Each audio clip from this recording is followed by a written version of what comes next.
corporatocracy. The corporatocracy is this group of individuals who run our biggest corporations, and they really act as the emperor of this empire. They control our media, either through direct ownership or advertising. They control most of our politicians because they finance their campaigns, either through their corporations or through personal contributions that come out of the corporations. They're not elected. They don't serve a limited term. They don't report to anybody. And at the very top of the corporatocracy, you really can't tell whether a person's working for a private corporation or the government because they're always moving back and forth. So, you've got a guy who one moment is the president of a big construction company like Halliburton, and the next moment he's vice president of the United States, or the president who is in the oil business. And this is true whether you've got Democrats or Republicans in the office. You have to moving back and forth through the revolving door. And in a way, our government is invisible a lot of the time, and its policies are carried out by our corporations on one level or another. And then again, the policies of the government are basically forged by the corporatocracy and then presented to the government. They become government policies. So it's an incredibly cozy relationship. This isn't a conspiracy theory type of thing. These people don't have to get together and plot to do things. They all basically work under one primary assumption, and that is that they must maximize profits regardless of the social and environmental costs.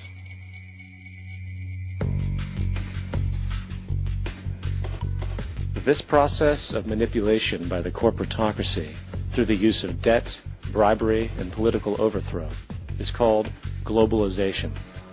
Just as the Federal Reserve keeps the American public in a position of indentured servitude through perpetual debt, inflation, and interest, the World Bank and IMF serve this role on a global scale.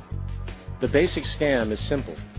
Put a country in debt either by its own indiscretion or through corrupting the leader of that country. Then impose conditionalities or structural adjustment policies, often consisting of the following. Currency devaluation. When the value of a currency drops, so does everything valued in it. This makes indigenous resources available to predator countries at a fraction of their worth. Large funding cuts for social programs. These usually include education and healthcare, compromising the well-being and integrity of the society, leaving the public vulnerable to exploitation. Privatization of state-owned enterprises. This means that socially important systems can be purchased and regulated by foreign corporations for profit. For example, in 1999, the World Bank insisted that the Bolivian government sell the public water system of its third largest city to a subsidy of the U.S. corporation Bechtel. As soon as this occurred, water bills for the already impoverished local residents skyrocketed.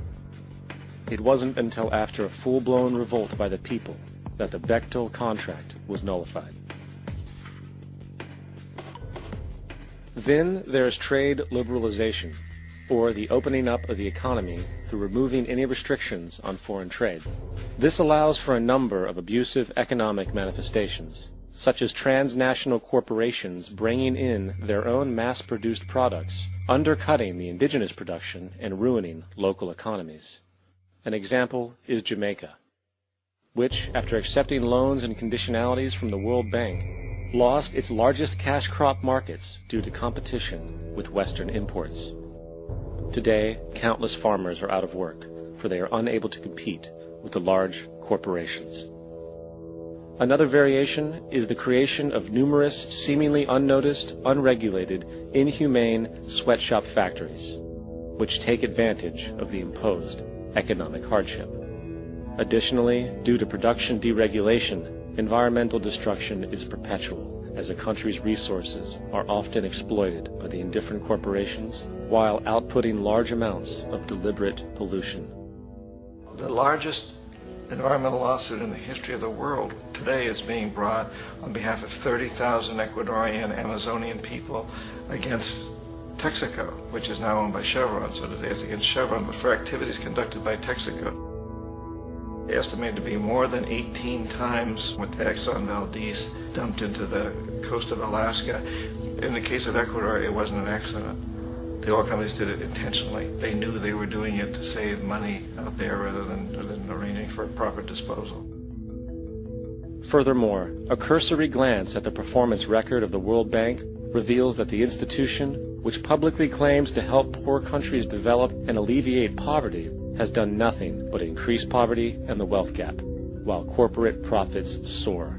In 1960, the income gap between the fifth of the world's people in the richest countries versus the fifth in the poorest countries was 30 to 1. By 1998, it was 74 to 1. While global GNP rose 40% between 1970 and 1985, those in poverty actually increased by 17%.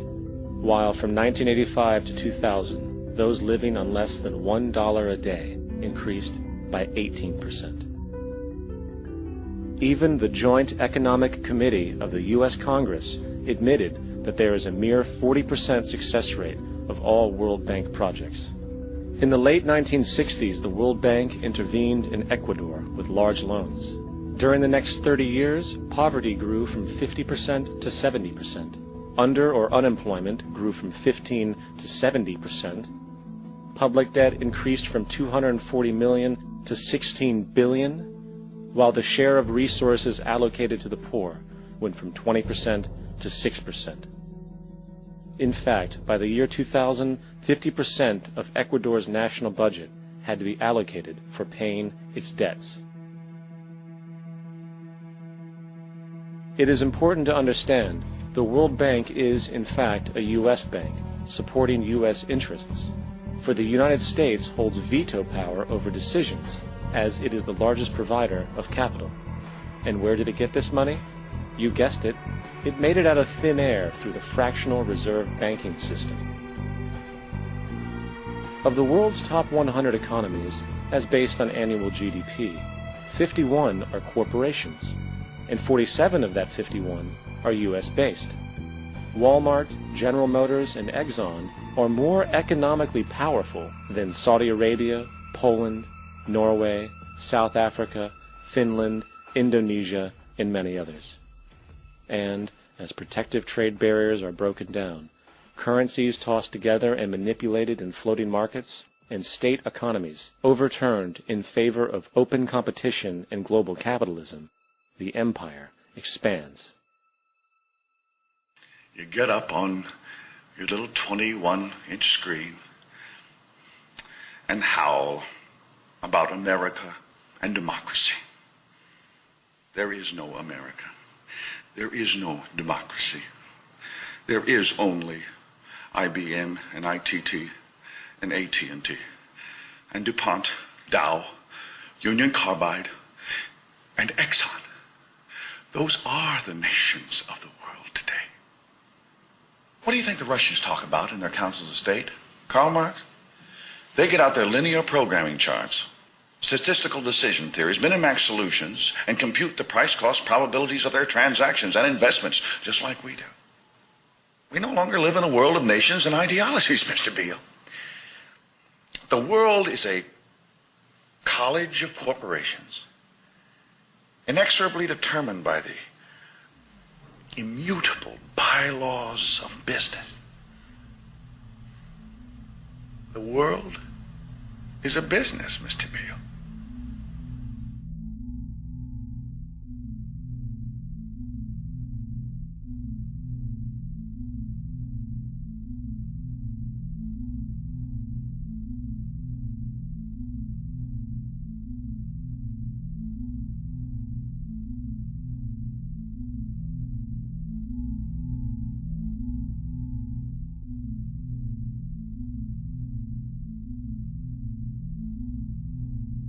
The world is being taken over by a handful of business powers who dominate the natural resources we need to live while controlling the money we need to obtain these resources. The end result will be world monopoly, based not on human life, but financial and corporate power. And as the inequality grows, naturally more and more people are becoming desperate. So the establishment was forced to come up with a new way to deal with anyone who challenges the system. So they gave birth to the terrorist.